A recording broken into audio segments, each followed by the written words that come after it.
oração e assim a gente começa o nosso estudo de hoje? Pai que estás nos céus, estamos muito agradecidos porque o Senhor nos dá a oportunidade de estar juntos aqui como amigos, irmãos, com a intenção, Senhor, de estudar a Tua Palavra. E nós pedimos a presença do Teu Santo Espírito entre nós, para ajudar-nos a entender, Senhor, esse capítulo tão importante da profecia bíblica. Ajuda-nos, Senhor, a confiar em Ti e confiar na Tua Palavra cada dia mais. Em nome do amado Jesus. Assim. Amém. Boa noite. Tudo bem com todos aí? Tudo em paz, né? Bom estarmos juntos novamente para esse estudo. Espero que seja uma bênção para todos nós. Daniel, capítulo 7. Daniel, capítulo 7. Este livro, ou seja, esse capítulo, foi escrito, aí alguns dizem que foi no ano 553 antes de Cristo. Daniel teve então agora o sonho. Vocês perceberam que no livro de Daniel, que até aqui, basicamente, foi tratado de história? Parte histórica. Foi isso? Parte histórica. Capítulo 1 tem aspecto histórico. Capítulo 2 tem profecia. Capítulo 3, parte histórica. 4, 5, 6 e agora o 7 já entra a profecia novamente. Com uma diferença, que no capítulo 2, quem teve o sonho foi um rei pagão. Provavelmente tenha se convertido, você sabia? Pelas informações bíblicas que nós temos, tudo indica que o rei se inclinou perante Daniel, mas sobretudo perante o Deus de Daniel, porque ele viu que não compensa afrontar, blasfemar o Deus verdadeiro, o Deus de Daniel. E eu parece-me que falei, se não falei, vou repetir, se não falei, vou falar, senão eu vou repetir, que provavelmente Nabucodonosor tenha perguntado para Daniel: Daniel, por que o seu Deus, sendo tão forte, permite que a sua nação, se torne escrava e sofra tanto? E Daniel, é possível que tenha respondido: é porque o meu Deus disse que o povo não correspondeu no caminho da obediência. O povo se rebelou contra o Deus verdadeiro, e Deus então usou a lei da vara, porque a lei do amor já não servia mais. E Deus então permitiu a lei da vara, que o povo sofresse e no sofrimento lembrasse do Deus verdadeiro. Agora, no capítulo 7, já o próprio Daniel é que tem a visão. Vocês estão entendendo? A visão agora vem de Daniel. E ele teve a visão, e nós vamos agora trabalhar um pouquinho nessa visão a partir do verso, vamos aqui no capítulo 7, verso 2. Falou Daniel e disse: eu estava olhando durante a minha visão da noite, e eis que 4 ventos do céu agitavam o grande mar. Então, o que significa? Nós aqui estamos trabalhando com temas proféticos, e alguns símbolos aqui que são usados, eles têm uma representação. Vocês vão ver aqui. Começamos com 2 símbolos nesse verso aqui. Aqui fala de vento e fala de grande mar. Fala ou não fala? Sim. Viram aí? Olha só, o texto fala: eu estava olhando diante da minha visão da noite, eis os 4 ventos do céu agitavam o grande mar. Ventos em profecia significa o quê? Guerras, batalhas, conflitos. Então, aqui descreve os 4 ventos, ou seja, o conflito nos 4 cantos da terra agitava o grande mar. Mar, em profecia, representa povos, nações, multidões. Então, aqui está dizendo que estava havendo uma agitação política, econômica, espiritual, sobretudo, que estava agitando toda a multidão, toda a terra. Você está entendendo? Daniel viu esse cenário, viu esse cenário no capítulo, no verso 2. No verso 3, pastor, você tem aí a facilidade de ler para nós? No verso 3, olha o que diz aí. 4 animais grandes, diferentes uns dos outros, subiram do mar. O primeiro era como leão e tinha asas de águia. Enquanto eu olhava, foram-lhe arrancadas as asas, foi levantado da terra e posto em 2 pés, como homem, e lhe foi dada mente como homem. Muito bem, só o verso 4. Aí você já vai lá no verso 17, que nós vamos entender um pouquinho mais do verso 4 com 17. Deixa eu repetir aqui no verso 4. O verso 4 diz então: quantos animais apareceram? 4 animais, diferentes uns dos outros, que subiam do grande mar. O que é mar? Povos, nações, multidões. Então, no meio de muitos povos, 4 animais subiram. E esses animais aqui, o que representam? Então vamos ver o verso 17 do mesmo capítulo. Estes grandes animais, que são 4 reis que se levantarão da terra. Muito bem, então já deu uma resposta aqui, ó. Os 4 animais são 4 reis ou reinos. Então 4 reinos se levantariam da terra para dominar o mundo. E então esta profecia aqui do capítulo 7, para nós entendermos melhor, nós tínhamos que caminhar junto com a profecia do capítulo 2. Você tem aí, pastor? Então vou dar uma tarefa aqui, enquanto eu estou falando, você pode fazer aqui o desenho. De um lado você coloca a estátua, você desenhou muito bem recentemente. Do outro lado você faz aí do seu jeito os leão, né, o urso, o leopardo, vai resolvendo aí, tá bom? Então ele vai desenhando. Então nós vamos paralelo a essa profecia do capítulo 7, ela está dando assim complemento à profecia do capítulo 2. Vocês estão entendendo? Mas o que trata a profecia do capítulo 2? Vocês se lembram? O que trata a profecia do capítulo 2? Não foi de um sonho que o rei teve de uma grande estátua? Sim. Não foi isso, vocês lembram? Sim. E a cabeça da estátua era de quê? De ouro. Os peitos e braços de quê? Prata. Muito bem. Os quadris eram de quê? De bronze. As pernas eram de quê? De ferro. E os pés eram de quê? Barro e ferro. Muito bem. Então, a cabeça de ouro representava o Império Mundial. Qual era o império? Babilônia. Então, graças a um tal de Judas Macabeus, até tem um livro apócrifo, que é o livro que ele escreveu, os Judas Macabeus, eram 3 irmãos, né? Judas, Simeão e um outro, que eu não lembro o nome. E esses 3, Judas Macabeus foi à casa dos judeus na região e pediu que enterrassem, colocassem os pergaminhos, as bíblias, dentro de louças, de vasos com louças, e fechassem e enterrassem e deixavam marcado onde estava. E assim as famílias judaicas fizeram. E quando o exército romano chegou para queimar as bíblias, ele entrou nas casas, vasculhou tudo e não achava Bíblia nenhuma. O que o povo fez? Onde estavam as Bíblias? Estavam enterradas.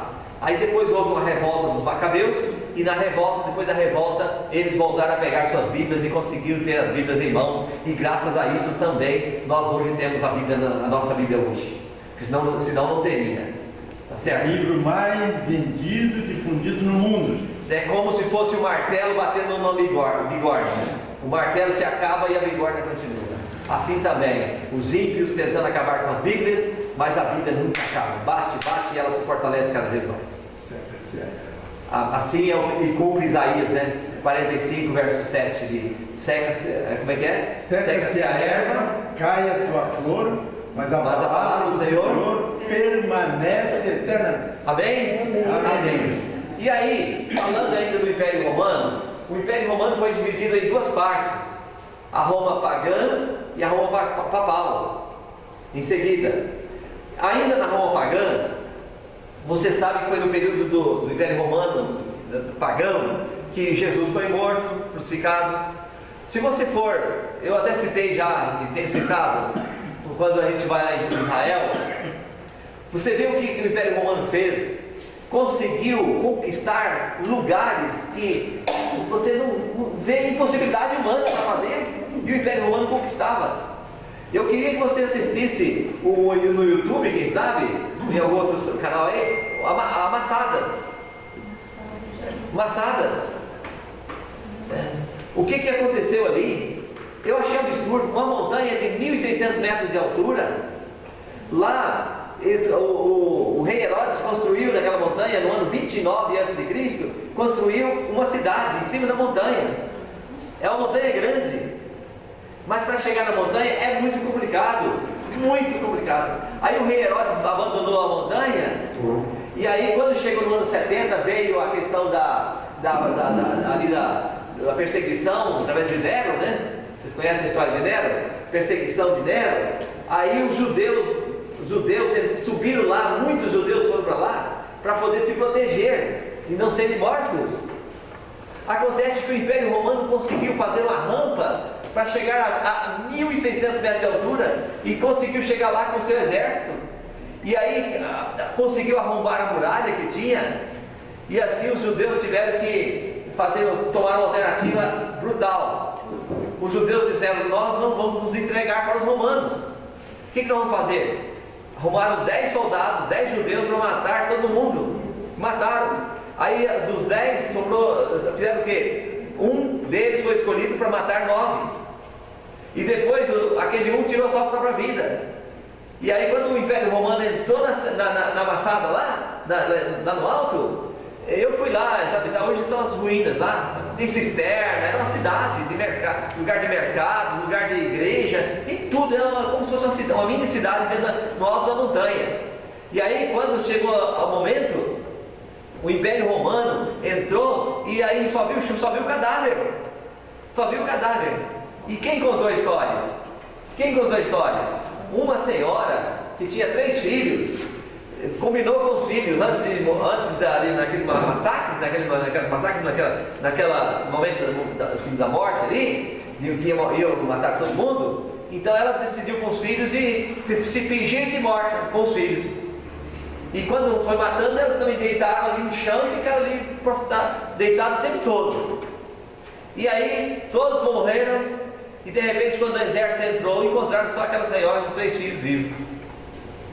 E aí ela contou a história, e a história foi seguindo. A história segue sendo contada.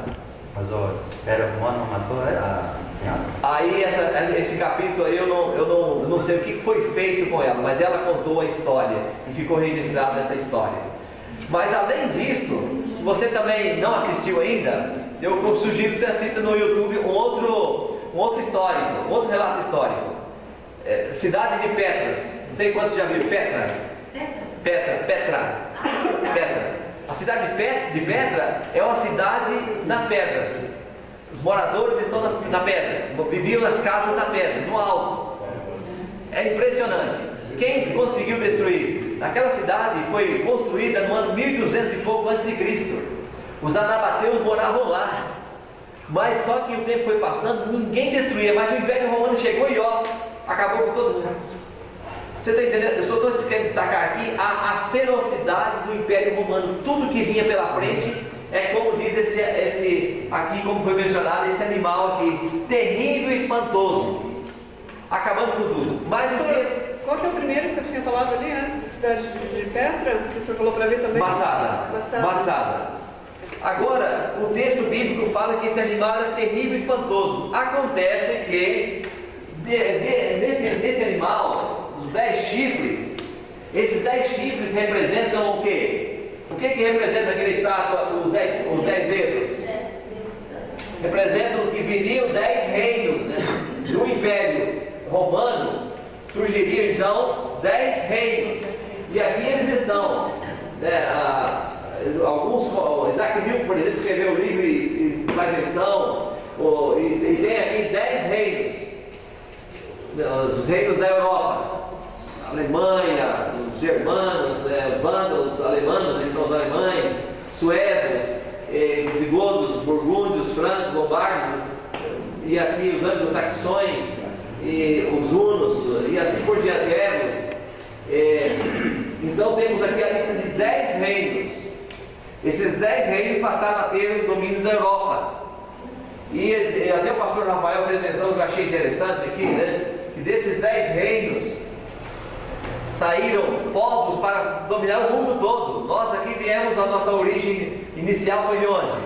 Portugueses. Portugueses estão ali, pastor? Quem são os portugueses aqui? Você se lembra? Os alanos são os Alemães. Os burgúndios, esse aqui. Os francos franceses, os lombardos espanhóis, ingleses. E assim por diante. Então nós temos uma raiz aqui, de onde nós viemos. No caso, os burgúndios, que seriam os portugueses. E esses reinos foram divididos e nunca mais se uniu. Houve até casamentos, mas não se uniram. Esses reinos não se uniram, porque é profético, o barro não se liga com o ferro. Está certo? Então, foi dividido aqui em 10 reinos, mas de repente a profecia surge com outro chifre aqui. O que fala o texto aqui da sequência? Verso 8. Eles estavam observando e agora parece que volta a atenção quase que exclusiva para esse outro chifre. Aí fala, subiu, o que fala o texto? Estando eu a observar os chifres, eis que entre eles, o quê? Subiu outro pequeno, diante do qual 3 dos primeiros chifres foram arrancados, e eis que neste chifre havia olhos, como os de homem, e uma boca que falava com insolência.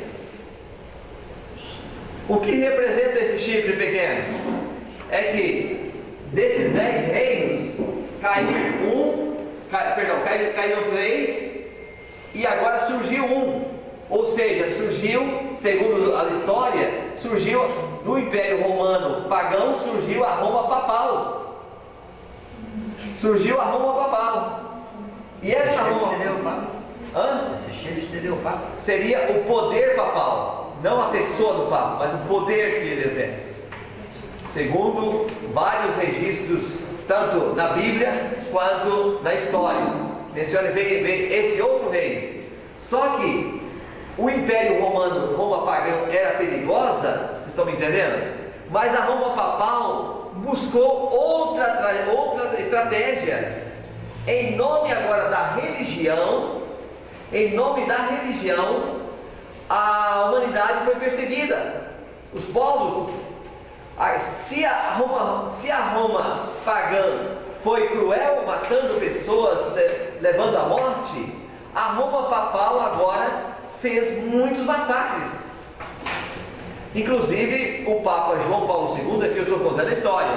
Nós temos muito carinho por todos os nossos irmãos de todas as religiões, mas nós estamos analisando um poder religioso. O poder, no caso, inicialmente era político e passou agora a ser religioso. Estão me entendendo? Poder religioso. Então vem esse chifre pequeno e Daniel foca nele. Ele agora é o problema. Esse chifre pequeno, por que ele é o problema? Leia o verso 20. Vamos tentar agora ver os detalhes desse chifre pequeno. Quem vai ler? Também a respeito dos 10 chifres que tinha na cabeça e do outro que subiu, diante do qual caíram 3. Daquele chifre que tinha olhos e uma boca que falava com insolência, e parecia mais robusto do que os seus companheiros. Perfeitamente. Então, aqui está dizendo, Daniel teve interesse em conhecer a verdade a respeito desse quarto animal, que era o Império Romano, e aí depois ele falou assim, e também eu quis conhecer a respeito de que mais? Dos 10 chifres e do outro chifre, ele quis conhecer. E agora, olha o que fala o verso 21. Enquanto eu observava, esse chifre guerreava contra os santos e os derrotava. Em primeiro lugar, o que esse chifre fazia? Representando a Roma papal agora. Guerreava contra quem? Contra os santos. Contra aqueles que queriam obedecer a Deus. E depois, o que mais que ele fez? Agora você vai aqui, antes de saber o que mais que ele fez, nós temos que saber até quando ele fez isso, quanto tempo durou a prepotência, a força desse chifre pequeno. Olha o verso 22, pode seguir lendo. Até que veio o ancião de dias e fez justiça aos santos do Altíssimo. e veio o tempo em que os santos possuíram o reino. Exato, nós vamos falar daqui a pouquinho, comentar isso aqui, porque nós temos que voltar na sequência do texto, mas segue lendo. Então ele disse: o quarto animal será um quarto reino na terra, o qual será diferente de todos os reinos, e devorará toda a terra, e pisará os pés e a fará em pedaços. Os 10 chifres correspondem a 10 reis que se levantarão naquele mesmo reino. E depois dele se levantará outro, o qual será diferente dos primeiros e abaterá a 3 reis. Perfeito. Então nós vimos aqui no verso 21 que esse chifre pequeno estaria fazendo guerra contra os santos, não é isso? Ok. Agora o que mais que ele faria? Está no verso 25. Proferirá palavras contra o Altíssimo, magoará os santos do Altíssimo, e cuidará de mudar os tempos e a lei. E os santos lhe serão entregues nas mãos por um tempo, 2 tempos e metade de um tempo. Perfeitamente. Então, olha só, no verso 21 disse que esse chifre, ou esse poder religioso agora, estaria fazendo guerra contra os santos. Segue no verso 25, proferiria palavra contra o Altíssimo, estaria magoando os santos do Altíssimo e cuidando em mudar os tempos e as leis. Aí vem um detalhe: e os santos lhe serão entregues nas mãos por um tempo, 2 tempos e metade de um tempo. Então vamos ver, houve alguma iniciativa do Império Romano nas 2 fases para mudar a lei de Deus? Vocês lembram da história, se houve alguma coisa nesse sentido? Quando foi que a lei de Deus sofreu mudança? Vamos para a história agora. Aqui fala que esse poder iria magoar os santos do Altíssimo, que nós sabemos que foram mortos muitos cristãos em estacas, né, em fogueiras e assim por diante. Nós sabemos disso que aconteceu, é fato histórico. O que mais? Sidão, o que mais? A lei de Deus. Mudança da lei de Deus. A lei de Deus sofreu mudança? Você sabe que, está claro, você pega a sua Bíblia, eu já até citei no passado, né, sobre a história do meu pai. Não sei se todos estavam aqui, mas eu citei que meu pai era um católico zeloso. Zeloso. O que ele fez? Meu pai viu na Bíblia falando acerca de não adorar imagens. E aí depois ele viu não guardar o sábado, santificar o dia do sábado. Então ele foi ao padre, e o padre então disse, ele perguntou: seu padre, por que nós guardamos o domingo e a Bíblia fala para guardar o sábado? Por que a Bíblia diz que é para não adorar imagens e nós estamos cheios de imagens? O padre respondeu da seguinte maneira: seu Manuel, isto é simples, a igreja tem poderes para mudar a Bíblia Sagrada, e ela assim o fez. E meu pai então disse: eu não concordo, a Bíblia é imutável, é a eterna palavra de Deus. Então o padre disse: você pode ir, seu Manuel, buscar uma igreja que não adora imagens e que também guarda o sábado. E esse povo se chama Adventista do Sétimo Dia. O padre deu o caminho das águas para o meu pai. E então meu pai procurou, gastou um tempinho procurando, até que no fim achou um povo que era guardador do sábado e que também não adorava imagens. E assim ele ficou nessa igreja, guardando o sábado por mais de 50 anos até a morte. Até a morte. E eu quero dizer, queridos irmãos, com todo carinho, né, do meu coração, aqui está um ponto que ou você fica com a Bíblia ou você fica com outros ensinos fora da Bíblia. Porque nós temos, como diz, nós temos a verdade e temos que ser amigo da verdade plenamente como Jesus era. Sim ou não? Sim. Ser amigos da verdade. Então não podemos negociar a verdade.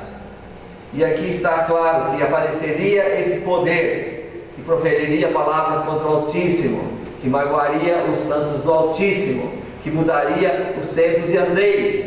E não é só isso, o Império Romano, na fase papal, fez outra mudança, outra alteração. Pode ir para a história.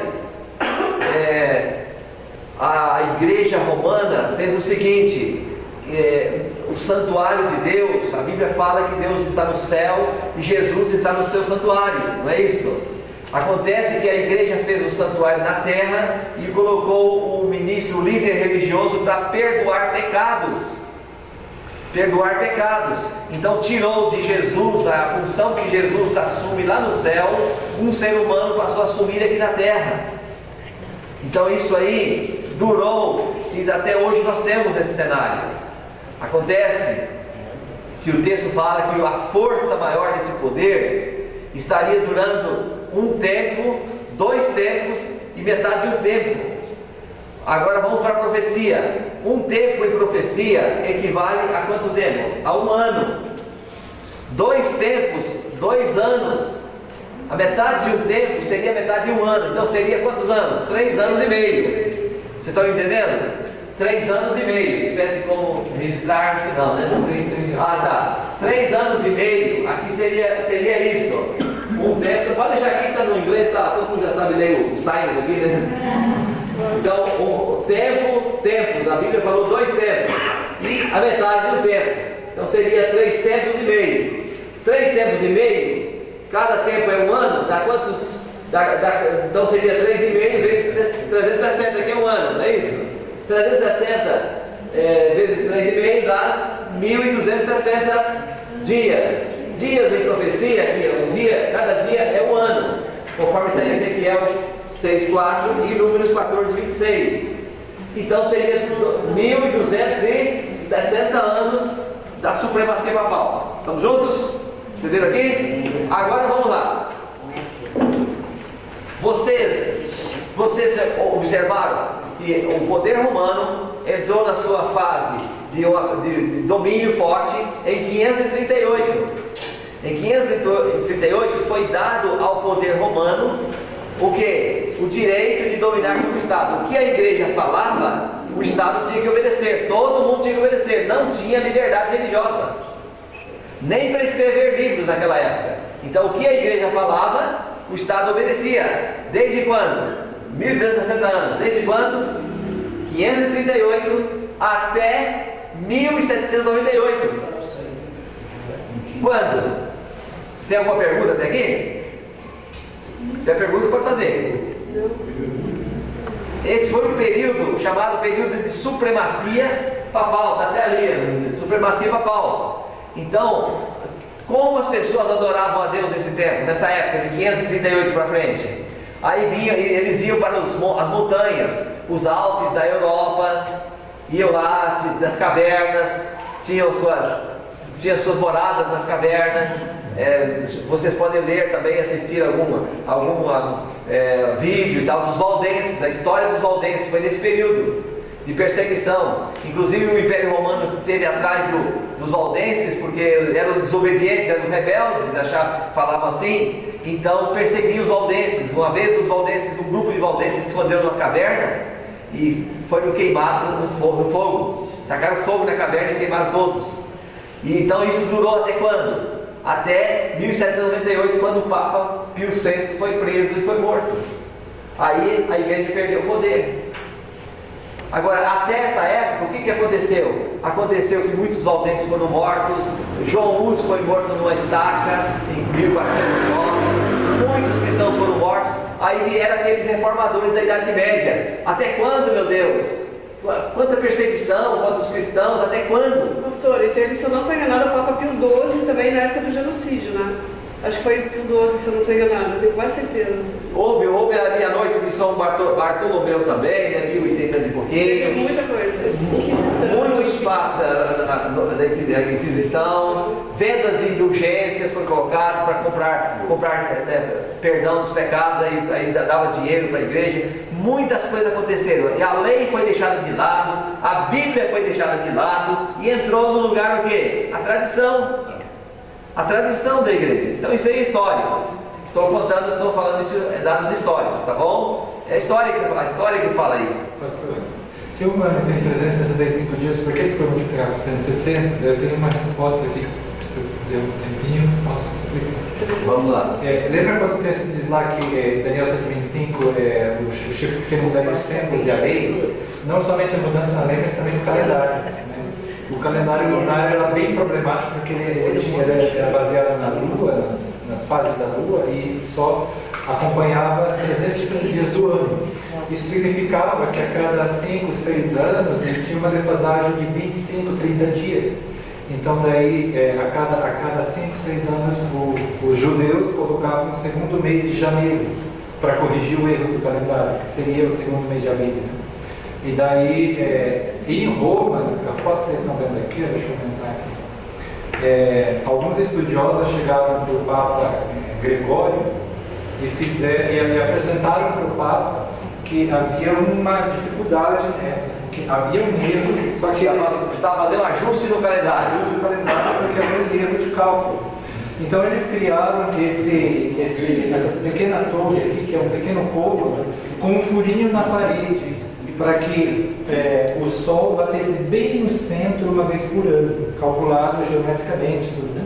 Bem cientificamente. Então daí eles chamaram o Papa para vir no primeiro dia do ano, para mostrar onde ele teria que marcar, e daí começaram a contagem. E chamaram ele no último dia, 365 dias depois, para mostrar onde ia acontecer. E aconteceu que apareceu no mesmo lugar, ou seja, ficou provado que o ano tinha 365 dias. Aí a Igreja Católica recomendou a mudança do calendário juliano, que é o calendário antigo, do imperador Júlio César, para o calendário gregoriano. Então, além de mudar a lei, né, de Deus, também mudou o calendário que nós utilizamos. É válido. Agora, mas aí ficou outra pergunta, né, pastor? Então, foi mudado o calendário, aí o sábado não saiu da sequência? Se você pegar na história, no calendário, você vai perceber que, por exemplo, se era segunda-feira, 5 de outubro, foi colocado, estou citando como exemplo, foi colocado terça-feira, 12 de dezembro. Entendeu? Então, os dias da semana foram preservados como está na Bíblia. Não houve alteração, mudou os tempos, mudou a lei, mas não mudou os dias da semana permaneceu como está na Bíblia.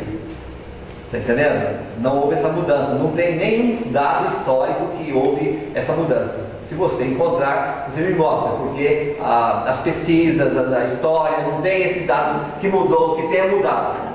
Então, o sábado da Bíblia é o 7º dia. A Bíblia não fala, mas o 7º dia é o sábado do Senhor Deus? Não fala assim? Sim. Hoje o sábado não é o 7º dia? Segunda-feira, até no calendário português está muito fácil, né? Segunda-feira é o 2º dia, sexta-feira é o 6º dia.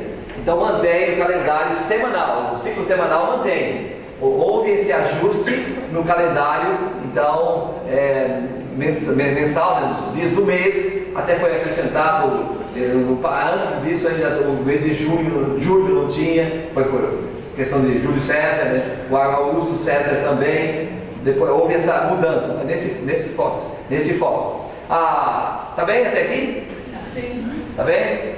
Agora vem um detalhe que agora interessa demais na nossa história, que está aqui no texto bíblico. Você percebeu? Quando houve toda essa mudança, todo esse cenário, aí chegou aqui os 10 reinos sendo divididos e representando os 10 dedos da estátua. Mas na estátua houve um detalhe aqui que ficou, não houve espaço, né, pastor? O que houve na estátua que está faltando ali? Quem lembra? Não, quem falou pedra aí? A pedra. Essa aqui é a pedra? Ela de baixo aqui está quase igual, tudo bem, ela está aqui lá de cima, está bom, espaço aí. Tem a pedra. O que representa essa pedra?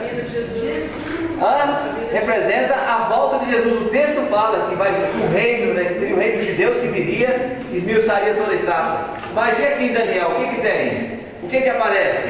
Aqui, depois do chifre pequeno. Depois do chifre pequeno, o que acontece? O chifre pequeno teve uma durabilidade, uma duração aí de quanto tempo? Até 1798, não é isso? Então, Só que eu não vou entrar nesse ponto agora, que no Apocalipse vocês vão entender que vai ter uma ferida, essa ferida vai ser curada. O poder religioso voltaria em cena. Tá? O Apocalipse vai entrar nisso aí, só que eu não vou entrar aqui. Aqui entra o seguinte, que quando terminou esse período de 1260 anos, em 1798, logo em seguida fala que veio algo muito especial. O que fala aí o verso 10? Quem lê rapidinho? Aliás, vamos começar no 9. Continuei o que? Vamos comigo juntos? Continuei olhando até que foram postos uns tronos, e o ancião de dia se assentou. Olha aí o cenário de juízo.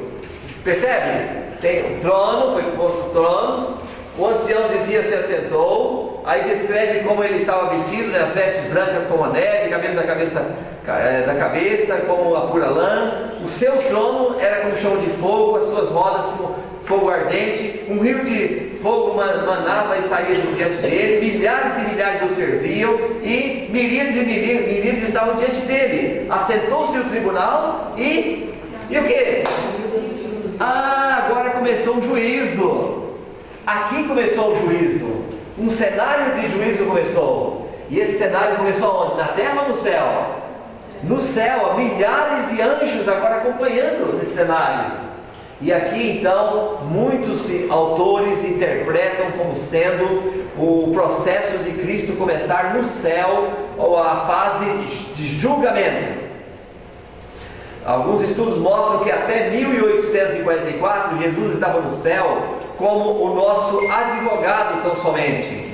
A partir, não sei se é o meu que está pitando, vou só conferir. Então, a partir de 1844, Jesus assume uma outra fase no céu, do seu ministério, que agora é a fase de julgamento, tirando nomes do livro da vida, ou tirando pecados do livro da vida, se a pessoa pede perdão dos seus pecados.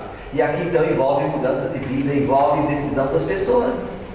Aí aqui no texto fala que o ancião de dia se assentou, abriram os seus livros. Olha aí, os livros começaram a ser abertos. E agora o Jesus recebe esta função.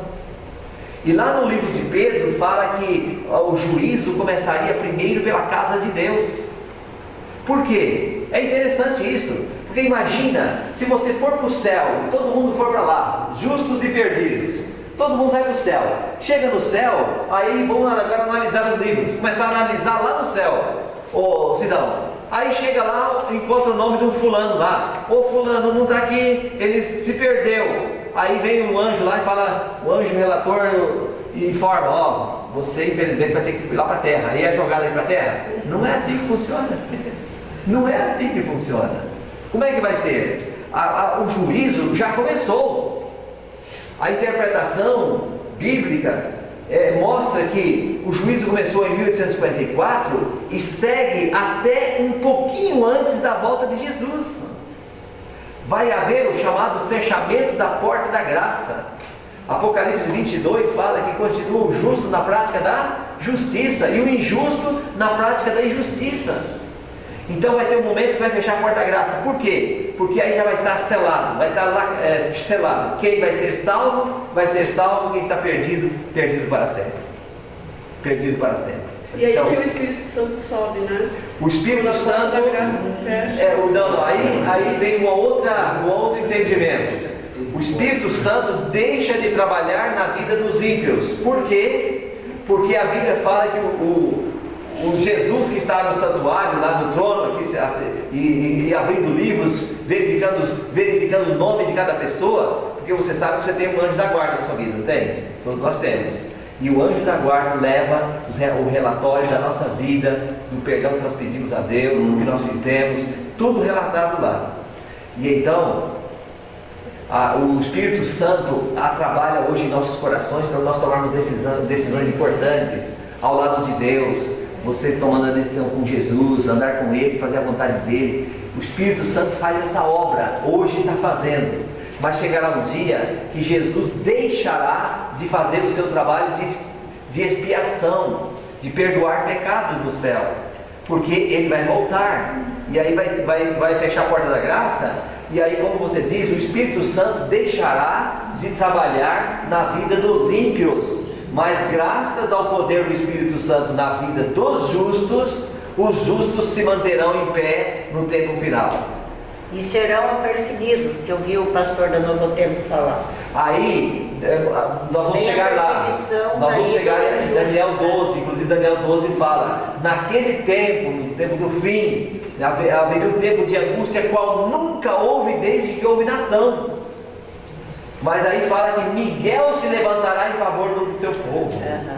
Você está entendendo? Então vai ter um tempo de angústia, sim. O pastor da Novo Tempo falar. Exato. Então aí, nós estamos vivendo nesse tempo agora, nesse tempo de estar passando o nome, ou tirando o nome, ou acrescentando, tirando o pecado ou tirando o nome. Entendeu? Esse é o processo. Aqui está a beleza do texto, que fala assim que assentou-se no trono, né? Aqui o ancião de dias, e agora Jesus assume o que o texto fala. Assentou-se o ancião de dias, e então descreve como ele era, e depois fala que o tribunal também assentou-se o tribunal e se abriram os livros. E mais à frente agora, se você vai para o verso 22, até que veio o ancião de dias e fez justiça aos santos do Altíssimo, e veio o tempo em que os santos possuíram o reino. Vocês perceberam que até aqui os santos eram só penalizados, sofrendo, perseguidos, mas agora aqui já não são mais. O que os santos vão fazer? Os santos vão possuir o reino. Por que eles vão possuir o reino? Porque Jesus vai dar a vitória. E nós aí entra Apocalipse, fala assim, Apocalipse 25, verso 5, né? Fala e reinaram com Cristo por 1000 anos. Por que eles vão reinar com Cristo? Porque os justos estarão do lado de Jesus, e Jesus vai permitir que os justos acompanhem todas as ações de julgamento, porque no céu, enquanto nós estivermos lá, agora vai ter um outro juízo. Os ímpios não estão sendo julgados hoje. Quem está sendo julgado? Os justos. Os ímpios ficarão fora do livro, condenados. Mas só que nós não sabemos quem é e como o processo nós não conhecemos. Só temos que falar, Deus, que eu fique dentro da tua graça aí, que o Senhor me perdoe. Eu quero, a nossa decisão tem que ser contínua ao lado de Jesus. Acontece que durante uns 1000 anos, aí sim vai buscar o relatório da vida dos ímpios. Por que Deus vai fazer isso? Porque Deus vai buscar relatório para contar, ele já resolveu o problema? Não é assim. Porque vai parar na cabeça de muita gente. Você chega lá no céu e você vai perguntar assim, ô anjo, eu queria uma pergunta. Pode falar. Por que aquele bandido lá que falava dele muito lá na terra está aqui, e aquele pregador famoso não está aqui? Aí o anjo vai falar assim para você, o importante é você estar aqui, o resto não interessa, fique quieto, tá?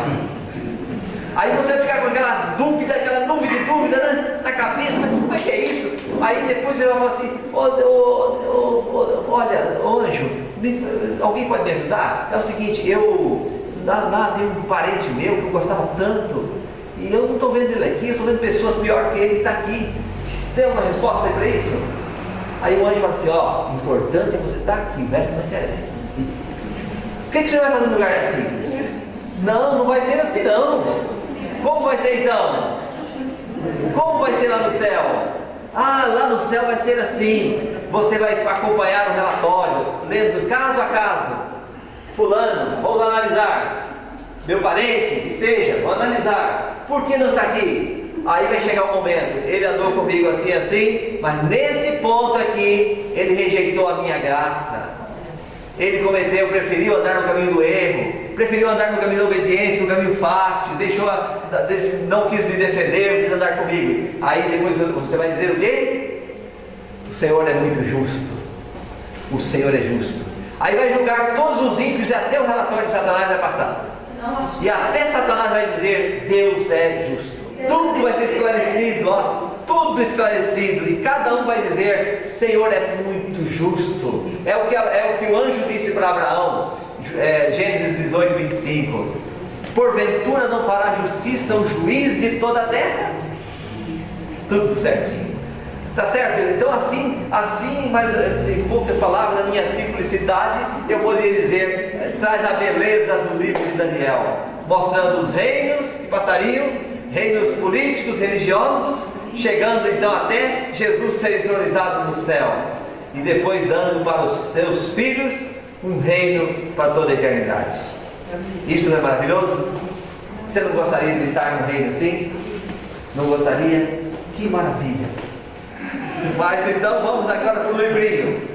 Bem, só uma passagem rápida, porque nós já lemos todos os textos, respondemos. Vamos aqui para o livrinho para responder. Pergunta número 1: quais os 4 animais terríveis vistos por Daniel? Vamos lá, responde aí. Tem caneta todo mundo? Então vamos lá. Leão, Babilônia. Urso, de Persas. Leopardo, e o animal terrível, espantoso? Roma, nas 2 fases.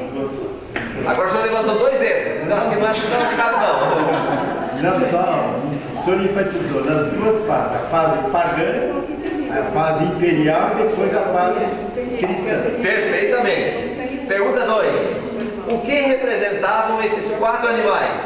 Não se pode saber. 4 reis ou reinos da terra, 4 guerras mundiais. 4 reis ou reinos da terra. Perfeitamente, é a do meio aqui a resposta. Pergunta 3: relacione as colunas de acordo com o significado de cada animal. Leão, eu já dei a resposta agora há pouco. Babilônia. Mais um risquinho aí. Babilônia. Urso.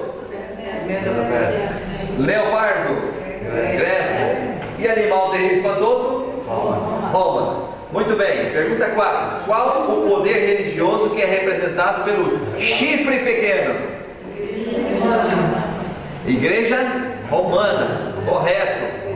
O que esse poder faria? O que esse poder faria? Vamos aí a resposta. 4 coisas nós podemos destacar, mas vamos ver aqui, assim, em poucas palavras. O que esse poder faria? Primeiro, proferiria o quê? Palavras contra quem? Contra o Altíssimo. Muito bem, ele faria isso. Depois, magoaria os santos do Altíssimo, não daria trégua, mataria, destruiria os servos de Deus. Quem queria servir a Deus era perseguido. E além disso, o que ele faria também? Mudaria os tempos e as leis. Mudou ou não mudou? Mudou. E queridos, como a humanidade segue os passos dos bezerros, né? O trilho do bezerro. Como as pessoas seguem o trilho do bezerro.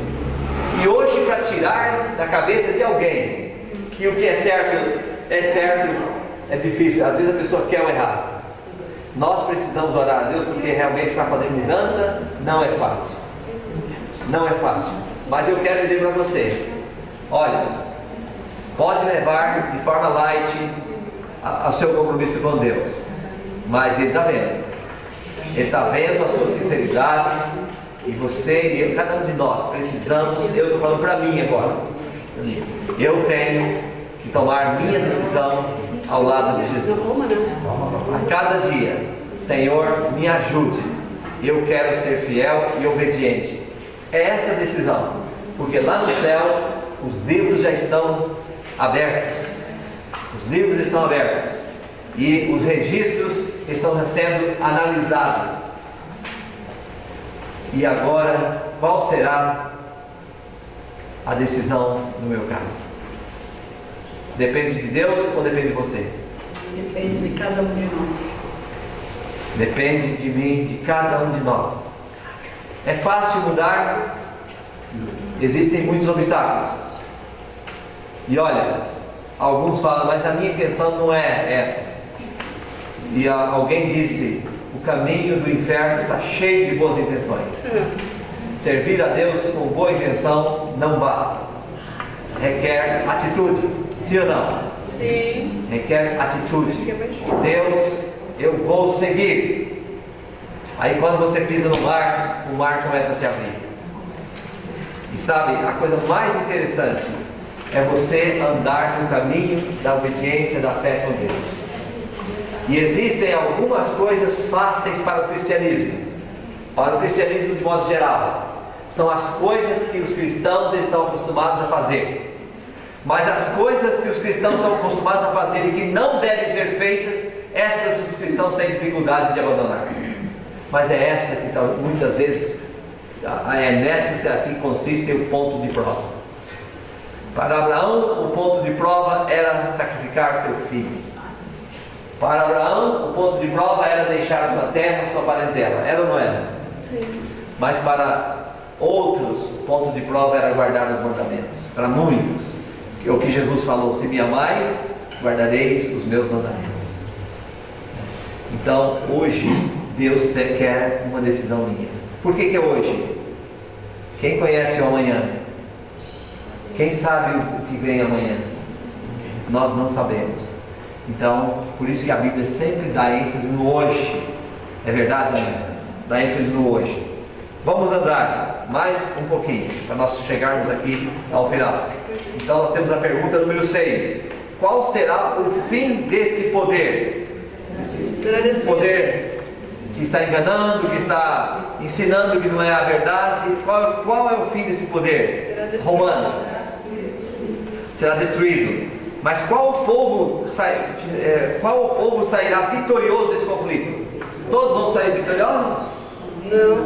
Tudo vai acabar em pizza no final? Qualquer caminho tá bom, qualquer coisa serve, tudo vai acabar em pizza? Não. Quem vai ser vitorioso? O povo dos santos do Altíssimo. Aqueles que estão fazendo e procurando sempre andar fazendo a vontade de Deus. Pergunta 8. Quem receberá de Deus o domínio e glória eterna? Quem vai receber de Deus esse domínio e a glória eterna? Justos. Pastor, procurou aí a resposta? 13. Eu estava olhando as minhas visões à noite, e que vinha como as nuvens do céu, um como filho do homem, e dirigiu-se ao ancião de dias e fizeram chegar até ele. Foi-lhe dado o domínio, a glória e o reino para que os povos, nações e homens de todas as línguas o servissem. O seu domínio é domínio eterno, que não passará, e o seu reino jamais será destruído. Quem será então o que vai receber assim como é que eu poderia dizer, o domínio eterno? Quem vai ser exaltado por tudo que fez no universo? Quem vai ser exaltado? Serão aqueles que tomarão a decisão e procurarão andar com Deus? Ou aquele que deu força e venceu pelos seus filhos? Jesus Cristo. Jesus Cristo, o Filho do Homem. Jesus Cristo será glorificado e receberá o domínio eterno. Agora junto com seus filhos. Porque hoje, quem é que se considera o príncipe desse mundo? Satanás. Satanás ainda considera, mas ele já perdeu a cabeça. Já ou não já? Já perdeu a cabeça, mas ele continua como soldado sem cabeça matando os outros. Mas naquele dia Jesus vai voltar e vai dar então, vai receber a vitória final, e Satanás finalmente também será destruído. E agora, pergunta 9. O que você destacaria como sendo o ponto mais importante desse capítulo? Mas os santos do Altíssimo receberão o reino e possuirão para todo sempre, eternidade e eternidade. Então, o que você destaca como sendo o ponto mais importante desse capítulo? O autor aqui destaca isto. O ponto mais importante é que os santos do Altíssimo receberão o reino. Mas eu destacaria o ponto muito importante anterior. Jesus Cristo recebendo agora a glória eterna, sendo exaltado, o Cordeiro sendo exaltado, porque venceu e conquistou o mundo, o universo. E os santos do Altíssimo, então, graças ao Cordeiro, viverão para sempre, reinando com Cristo. Amém, por isso? Amém. E assim nós chegamos ao final desse capítulo, tido como sendo um capítulo maravilhoso, um capítulo muito, muito assim, relevante para os cristãos, porque ele destaca muita coisa e aqui é o centro do livro de Daniel também, né? No capítulo 7. Que Deus possa iluminar a cada um de vocês e a mim também, né? Para que nós não fiquemos fora do céu, né? Para que nós não fiquemos fora do céu. Amém? Amém. Que Deus então abençoe e ilumine. No próximo estudo trataremos do capítulo 8. Aí vem outra maravilha. Quem quiser ler antes, pode fazer. O capítulo 8 é também muito formidável. Bem, vamos colocar de pé, vamos agradecer a Deus em oração. Muito bem. Os próximos capítulos ainda tem mais coisas por vir. Você viu como a gente expandiu, né, entre os dedinhos aqui da estátua e a pedra, né? Agora nós temos dois outros detalhes, né? 10 reinos, a pedra, que simboliza o reino do ancião de dias, que é uma referência ao eterno, né? Jesus, reino eterno de Deus. É bem interessante. Quando nós entrarmos nos próximos capítulos, nós vamos ver mais coisas, mais detalhes, expandindo mais. E a nossa compreensão vai ficar cada vez mais clara sobre o desenrolar da história, né? E a gente fica com a certeza, nossa, 600 anos antes de Cristo, tudo isso já tinha sido revelado. A gente fica com a certeza de que Deus está no controle da história e que Ele está, a gente não está à deriva, não somos criaturas deixadas ao acaso, senão que temos propósito e Deus tem um propósito muito grande para nós. Vamos orar? Pai que estás nos céus, obrigado, Santo Deus, porque respondeste a nossa oração no início, quando pedimos que nos ajudasses a entender a Tua palavra. E aqui estamos diante, Senhor, de muito conhecimento que vem a nós, Senhor, e nos dá a luz para entender os dias atuais. Amém. Pai Santo, obrigado por mostrarmos a nossa posição nisso tudo, em que lado nós devemos estar. Se nas nossas vidas necessitamos tomar decisões ou mudar atitudes para que nos alinhemos ao Teu reino e as normas do Teu reino, Senhor, ajuda-nos a tomar essa decisão nesses dias. Amém. Pai Santo, enquanto nós temos oportunidade, trabalha nas nossas mentes, através do Seu Espírito, convencendo-nos, Senhor, de nossos pecados, Cristo, que é a justiça, e relembrando-nos sempre do juízo que está diante de nós. Amém. Pai Santo, abençoa cada uma das nossas famílias e nós agradecemos pelo dia que tivemos, pelo estudo e terminamos. E em nome do Filho amado Jesus pedimos. Amém. Amém.